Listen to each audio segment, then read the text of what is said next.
그 존재는 인간의 상상으로는 도달할 수 없는 형상을 하고 있었다. 촉수, 날개, 그리고 무한한 공포의 시선. 그것은 깨어나 있었다. 올드원들은 도시를 남기고 죽었다. 샤고스는 아직 남아있다. 우리는 그곳에 가면 안 됐다.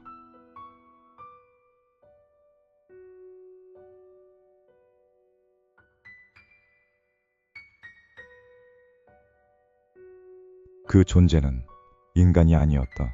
그는 두 개의 세계에서 태어난 요그소토스의 피.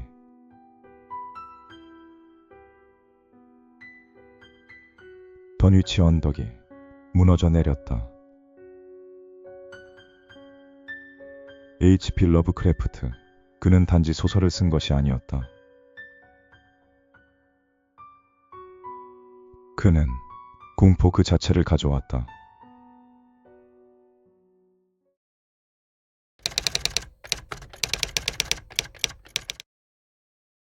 (1890년 8월 20일) 하워드 필립 러브크래프트는 로드 아일랜드주 프로비던스에서 태어났다.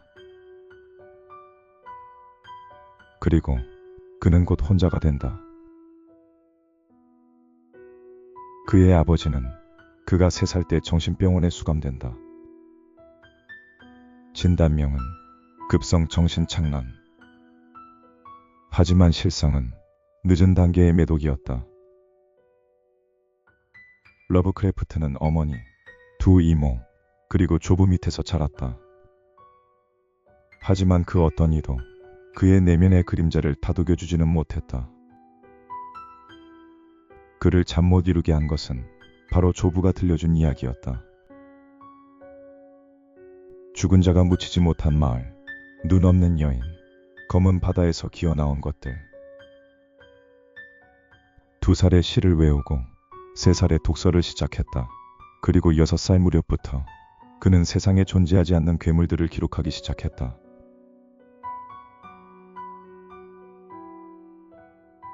그의 첫사랑은 별이었다. 천문학은 그에게 과학이었고 동시에 신비였다. 그 신비는 곧 공포로 변한다. 러브크래프트는 병약했다.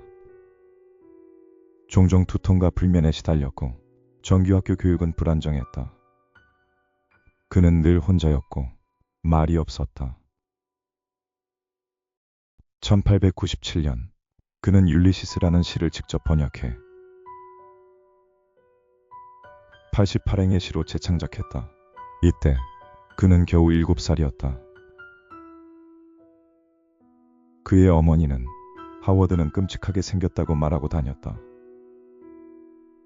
그러면서도 그녀는 아이 곁을 한순간도 떠나지 않았다.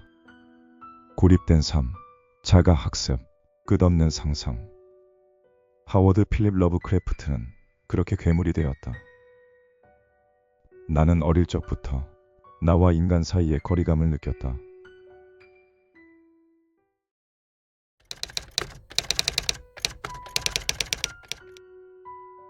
러브크래프트는 14살 때 첫 단편을 완성했다. 그는 아직 작가가 아니었고 그 글은 어디에도 발표되지 않았다. 하지만 그는 이미 무언가를 쓰고 있었다.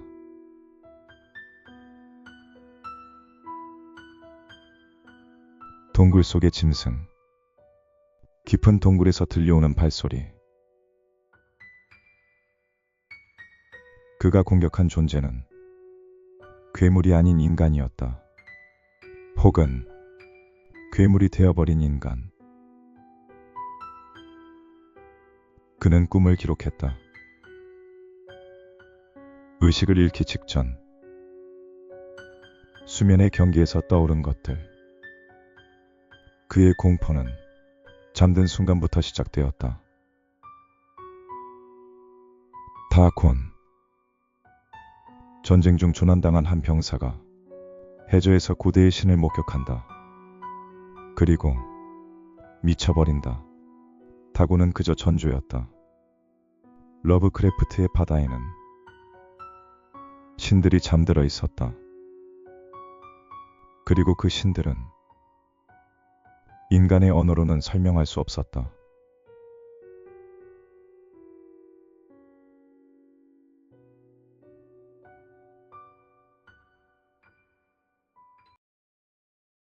무덤. 소녀는 어느 날 자신의 이름이 새겨진 무덤을 발견한다. 그는 그곳을 집이라 느낀다. 그의 초창기 작품엔 자주 불안정한 화자가 등장한다. 현실과 꿈의 경계는 흐려지고 독자는 그 누구도 믿지 못하게 된다. 무너지는 것은 이야기 속 화자만이 아니다. 그 집안의 그림, 폭우 속에 들른 낡은 시골집, 노인은 인육을 먹는 고서 속 사파를 바라보며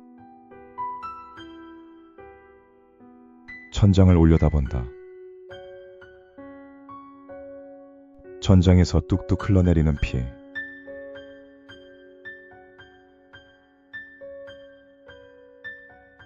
러브크래프트는 공포가 외딴 섬이나 고대 도시가 아닌 바로 위층에서도 시작될 수 있음을 보여주었다.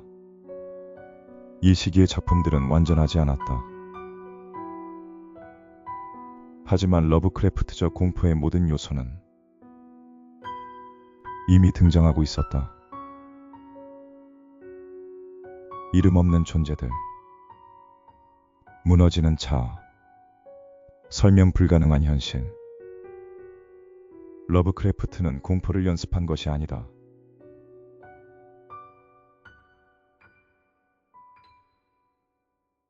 그는 이미 공포를 알고 있었다.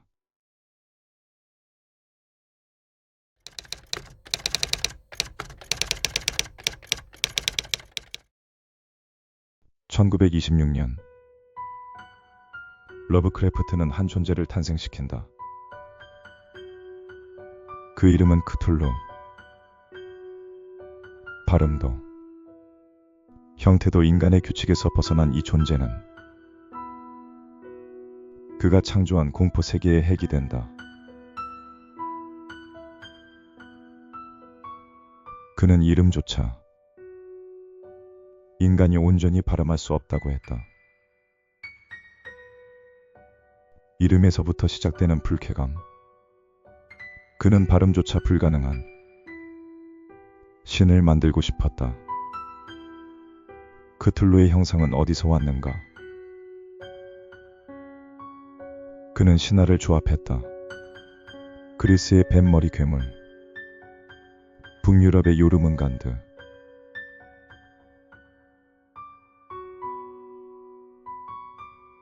바다 괴물 리바이어던, 그리고 현실 속 심해 생물들, 문어, 드래곤, 인간. 이질적인 것들의 결합은 공포가 생명처럼 진화하는 방식이었다. 이해할 수 없는 형체를 통해 그는 인식의 한계를 시각화했다. 러브크래프트는 인간 중심주의를 경멸했다. 그는 썼다. 우리가 두려워하는 건 괴물이 아니라 우리가 아무것도 모른다는 사실이다. 크툴루의 부름에서 공포를 느끼는 건 크툴루를 본 자가 아니라 그 존재를 깨달아버린 사람들이다. 공포는 외부에 있지 않다. 그것은 이해의 순간에 발생한다. 그는 크툴루를 통해 세계관 자체를 전복시켰다. 신은 인류를 지키지 않으며 우주는 인간에게 관심조차 없다. 그의 공포는 신이 없는 신화였다. 크툴루는 공포의 대상이 아니라 러브크래프트의 철학이 만든 상징이었다. 그는 괴물을 창조한 것이 아니라 인간을 외면한 우주를 그려낸 것이다.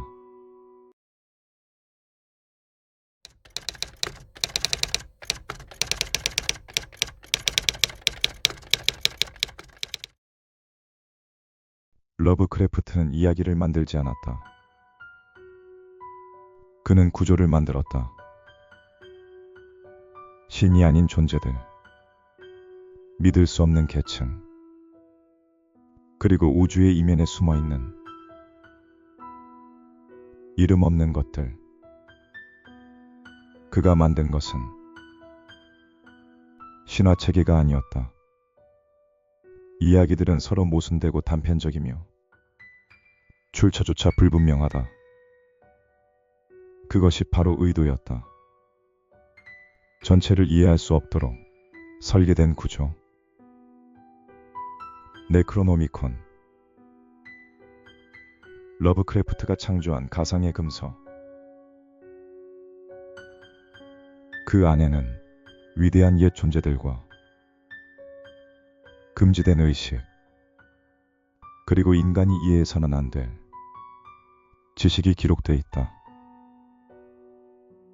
이 책은 러브크래프트 신화 전체를 연결하는 핵심 장치였다. 책의 저자는 아랍의 광인 압둘 아라즈레드. 그는 꿈속에서 요그소토스와 아자토스를 보았다고 말했다. 그리고 바그다드 시장 한복판에서 보이지 않는 존재에게 찢겨 죽었다고 전해진다. 아자토스. 눈도 없고 지성도 없고 의지도 없다. 그러나 그는 모든 것의 중심이다. 러브크래프트는 그를 맹목적인 혼돈이라 불렀다. 신은 인류를 창조하지 않았다. 우연히, 실수가 세상을 만들었다. 요그소토스는 모든 곳에 있고 동시에 없다. 시간과 공간을 넘어선 존재. 그는 문이다. 이쪽과 저쪽을 잇는 경계.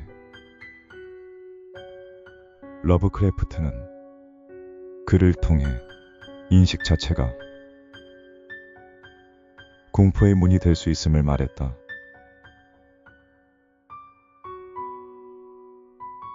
니알라토텝. 그는 말할 수 있는 유일한 신이다. 형태는 바뀌고 성격은 바뀌며 목적은 없다. 다만 인간에게 다가와 속삭인다. 이해해도 소용없다고.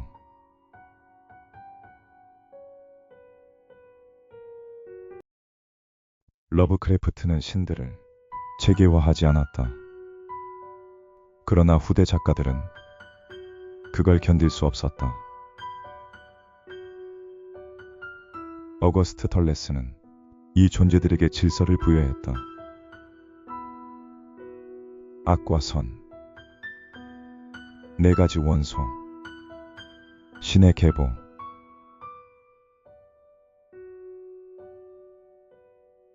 러브크래프트가 남긴 혼돈 위에 인간의 틀을 씌웠다.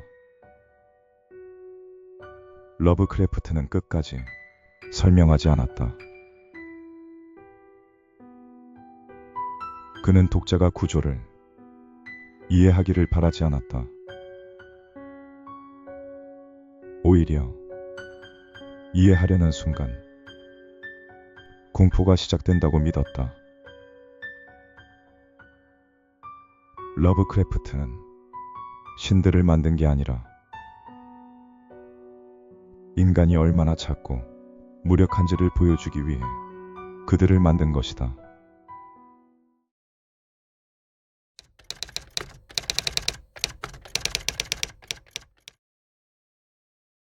러브크래프트는 공포를 쓰지 않았다.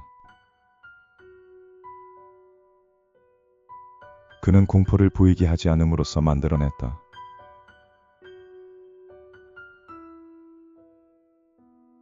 그의 이야기에선 괴물보다 괴물을 본 사람의 말이 더 무섭다.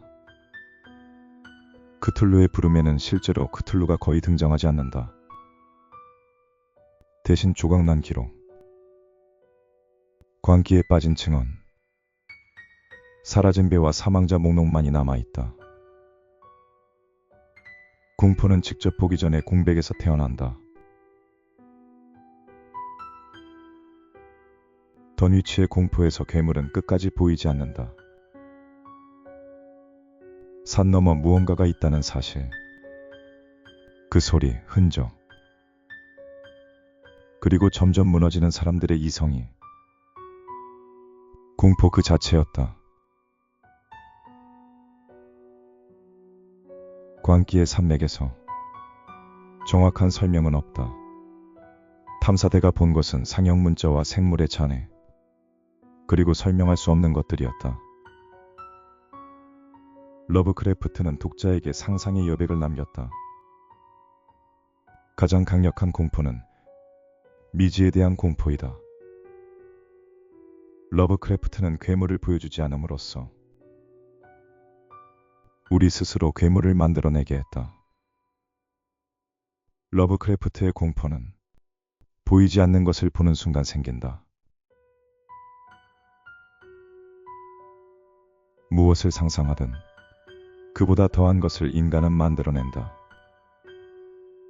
러브크래프트의 이야기 속 목격자들은 항상 불완전하다.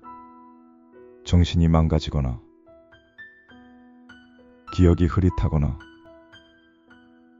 혹은 끝내 말하길 포기한다. 진실은 독자 스스로 조각하게 되어 있다. 형언할 수 없는 인간의 언어로 표현 불가 지각 너머의 존재. 그는 의도적으로 설명을 거부했다. 언어가 닿지 못하는 영역. 인간의 이해가 닿지 못하는 공포. 그 빈칸이 공포의 가장 깊은 심연이다. 러브크래프트의 세계에선 빛조차 닿지 않는 곳이 있다. 우리가 보고 싶지 않은 것은 때론 보면 안 되는 것이기도 하다. 그는 끝까지 말하지 않았다. 끝까지 보여주지도 않았다. 공포란 결국 혼자 상상하는 그 순간에 비로소 완성되기 때문이다.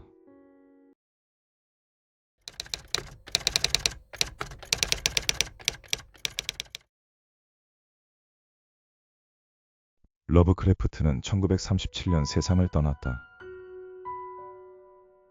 하지만 그의 괴물들은 지금도 살아있다. 극장 안, 게임 속, 책장 위. 그의 상상은 지금도 우리 곁에 있다. 리들리 스콧의 영화 프로메테우스는 광기의 산맥을 연상케 한다. 인류보다 앞선 고대 종족. 그들이 남긴 폐허. 그리고 그 중심에서 깨어나는 창조자. 러브크래프트의 신들은 아직도 사람들을 두렵게 만든다. 2022년 넷플릭스 옴니버스 공포의 방. 그 첫 번째 에피소드 로트 36에는 금서가 등장한다. 금서가 풀어낸 악마, 완전하지 못한 의식. 이야기는 네크로노미콘과 너무도 닮아 있었다.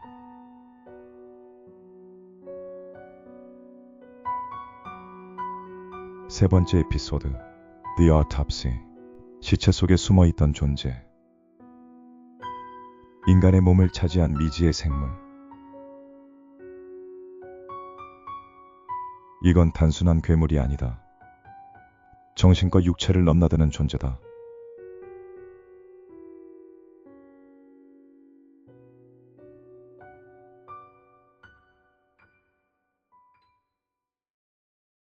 다키스트 던전은 러브크래프트의 공포를 가장 정교하게 구현한 게임 중 하나다. 이 게임에서 싸움보다 무서운 건 정신의 붕괴다. 전투 중 캐릭터는 스트레스에 시달리고 동료의 죽음을 보며 광기에 빠진다. 개발자들은 러브크래프트의 단편들에서 직접 영감을 받았다. 인스머스의 그림자에서 튀어나온 물고기 인간들, 외딴 집에 나오는 곰팡이 괴물, 던위치의 공포를 닮은 비인간 존재들까지. DLCTH Color of Madness은 우주에서 온 색을 그대로 옮겨왔다.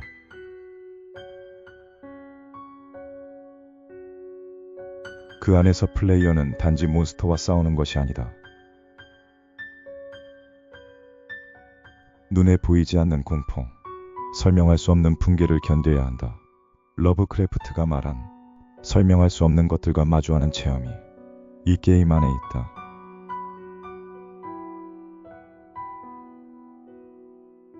블러드본의 공포는 단지 분위기에서 끝나지 않는다. 이 게임의 보스들은 러브크래프트 세계에서 직접 걸어나온 존재들이라 해도 과언이 아니다. 아미달라는 그 이름부터 러브크래프트의 신화 속 존재를 연상케 하며 에브리에타스는 광대한 우주의 심연에서 온 외형불명의 신적 존재로 묘사된다. DLC에 등장하는 코스의 버림받은 자식은 인스머스의 그림자 속 물고기 인간과 그들을 낳은 신을 연상케 하는 구조를 그대로 반영한다. 특히 피싱햄의 지역은 인스머스의 그림자의 마을을 직접 옮긴 듯한 공간으로 기형적으로 변한 주민들과 금기된 의식은 원작의 핵심 테마를 충실히 계승한다.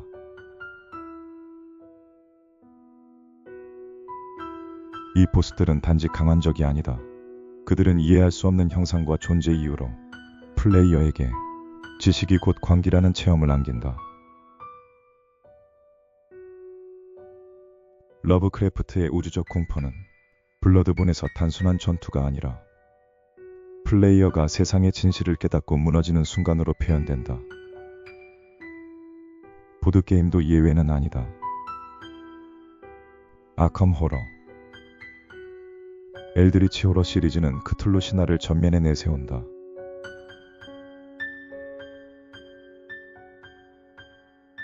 플레이어는 고대신의 부활을 막기 위해 싸운다. 하지만 매번 느끼는 것은 무력함이다.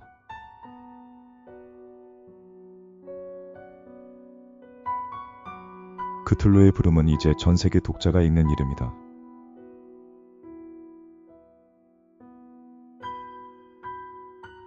수십 개의 언어로 번역된 이 작품은 100년이 지나도 여전히 두려움을 전달한다. 스티븐 킹은 말했다. 나는 러브크래프트의 제자다.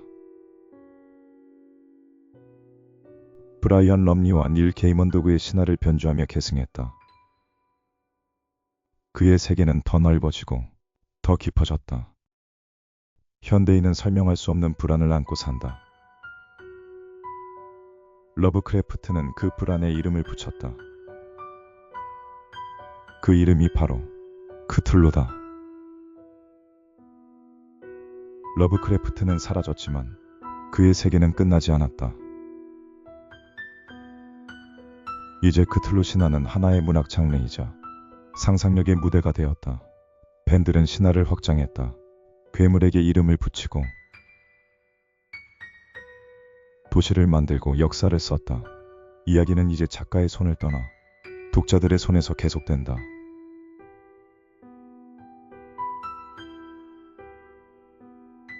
크툴루는 죽었지만 꿈속에서 기다리고 있다.